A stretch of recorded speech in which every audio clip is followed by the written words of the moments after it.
Hello and welcome to another edition of Toys from the Attic, where we're taking a look at another Transformers Combiner Wars character, and this time it's the leader of the Protectobots, Hotspot. Now, as far as characters go, rewatching the old G1 cartoon, this guy never really seemed to interest me, or he seemed to fade into the background. It was the rest of the Protectobots that seemed to rise to the occasion as far as character growth and interest for me. However, after getting this guy, there are some things that I'm still 50-50 on, and other things that I really do like. Something about his design is very reminiscent of Optimus Prime to me. It's just subtle things. I think it's the little plate right here, along with some of the black and things like this. You can kind of see almost is reminiscent of Prime's windshield. And that face is very Prime-esque, with the little face mask and the little antenna coming up here.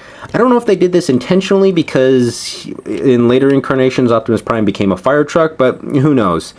Now, as far as his color scheme goes, for some reason, the blue just isn't working for me personally, I should say. As far as the character goes, yeah, you would want... he's supposed to be a rescue personnel vehicle, someone who's going to come in, help you out, make sure you feel calm, comfortable, so you'd probably want those soothing colors. It's just, to me, it just seems a little weird to see a blue fire truck. I'm sure there's other people out there like, oh, I'm used to blue fire trucks, I'm used to yellow fire trucks. It's just, to me, I'm just always used to red ones, so I guess that's where it's a little weird for me. I do like the little red and striping on the white bits, or on the silver bits of metal right here. It does help give that emergency feel to it. And you can even see, I hope it comes out on the camera, you can see all the little bit of electronics that are carved in there to help show that there's more robotics going on underneath the surface. I also like this little detail right here where it kind of shows shock absorbers for his for when he becomes in his alt mode. Makes it seem more than it's just solid square chunks of metal. Now, as far as his articulation goes, his head can move around. It's on a nice little ball joint. However, due to some of the sculpt, it can't look up or down all that much, so it is a little bit limiting. Part of his transformation allows his shoulders to move up and down, but yeah, I'm going to count that as part of a shoulder articulation. You can actually move his shoulders also out like this. There's a little bit of a bend right here at the bicep, and a swivel at the bicep, so he gets a little bit of extra articulation, and then his elbow bends as well. There's no waist rotation, however the hips still ratchet out. There's a thigh rotation and then a knee bend, and that's about it. I'm not going to count this part right here as a toe bend, because that one is really part of the transformation, and I'm just not going to count it. He does have a lot of kibble though right here on the back, just sticking out of him. He makes him a little bit back heavy. However, this does act almost as a tripod, so don't worry about him actually tipping over and landing on his back. All this stuff is part of his alt mode when he becomes a fire truck, and also part of when he combines to become Defensor.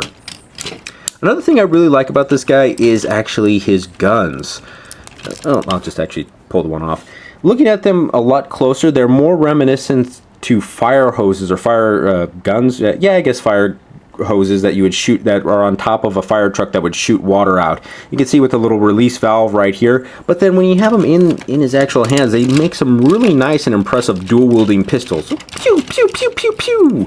So that is something that's really nice, and they're not just the same gun used over and over again. You can see that the tubes on this side and tubes on this side, so it is actually two separate molds. And you can actually let me get this one out of there. Is it this side? Yeah, I think it's this side. You can actually combine them together to form an even longer pistol, although it does look a little weird just because it's the same piece connected into the same piece. It's not like Menasor, where you have a sword that forms one bigger weapon, or like Superion, where it definitely looks cohesive. This really does look like it's just two things stacked on or stuck together end to end. There's not really much else to say about his robot mode. I mean, you can see a lot of the details on it yourself. There's even more little electronics, little shock absorbers. Just nice little details really implanted into this guy. So with that all said, let's actually transform him into his alt mode. Now, to transform Hotspot is actually relatively easy. There's just a lot of little steps. I'm going to start off by moving his chest down like so, and getting his head out of the way just by folding it into itself. Next, we're actually going to take his arms and move them up right here. We're going to want to make sure those little pegs fit in those little slots right there. Okay. Then we're going to want to rotate his arms up like this. But before we actually fold them up and combine them, we're going to want to pop this part off right here. Make sure that little hinge comes off right there. I'm going to move the camera up just a little bit. We're going to want to move this up like so. You can see there's a little bit of a groove right in there, and that's going to where these little tabs are going to fit in and hold this into place. All right. So we're going to want to move this arm up first because this little tab right there goes at the bottom of this one, and trying to do it the other way, you can get a little tricky. And it just doesn't make things transform as smoothly. So you can see everything fits right into place. All right. I'm going to rotate this around just to get it out of the way and get it set up for the next thing. Next, we're actually going to take the feet, rotate them around as well, and his knees actually pop back just a little bit. And you can see that there's two joints right in there, so we're going to want to be careful and fold these around the opposite way. Make sure they get right in there. All right. Then we're going to want to take his legs, put them together, and make sure that both of these two little pegs right there fit right in those slots right in there. And for some reason, yeah, I didn't do this correctly. This is the one downside, is this part is a little bit tricky to get right in there.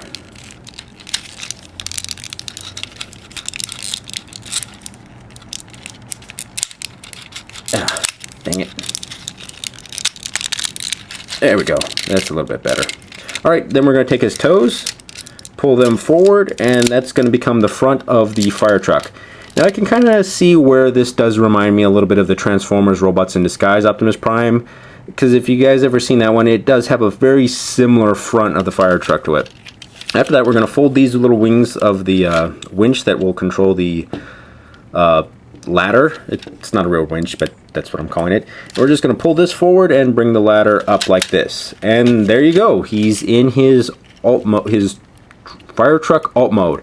And I will say, I do love a lot of the little detailing on this particular on his vehicle mode. You can see like the little lights, the little gears, the little extra doors, panels, even down to some of the little rivets. You can see there's a little storage compartments right here that firemen would store all their tools in. So yeah, it's really well detailed. A little bit of paint deco probably would have actually helped make some of these things pop when I first noticed it, but just playing with them and transforming them, yeah, it's actually pretty cool. And I really like actually how the amount of configuration you can do with his actual guns. Adjust the camera right here. You can either pop his guns right here on the front sky bucket or ladder bucket right here, so that when it raises up, the guns are right up at the top, ready to shoot lasers at the enemies or shoot water at some flames. Yeah, sorry, having a little bit too much fun right there. Or you can actually stick them inside the little pegs right here and have them closer to the back, making the gun seem a little bit more out of the way, but still also just as beefy and impressive. You gotta get that right in there. So yeah, you can see either way, either in the front, either in the back, it's actually still pretty cool. You also have these little hexagonal holes right here, and one would think, yeah, that's just where the screw goes to attach everything, but because it's a hexagon, I think you can actually get that out of there, stick the guns right in there, and so you have another place that you can actually mount some weapons for him to actually fire, and these ones can be at a little bit of an angle so that they're shooting up. It's just an overall really good design, and I really like actually how they were able to hide Defensor's head right here in the bucket. You can see his head's right here. Just flip it around, becomes the sky bucket, and it's well hidden. So it's just a good bit of engineering that they've actually added into this thing. So you could really tell that they put a lot of forethought into this particular guy.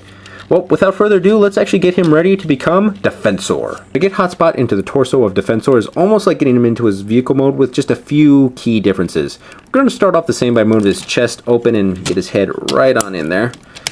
Next, instead of actually moving his arms up to the side like this, we're going to want to peg them up like so on both sides.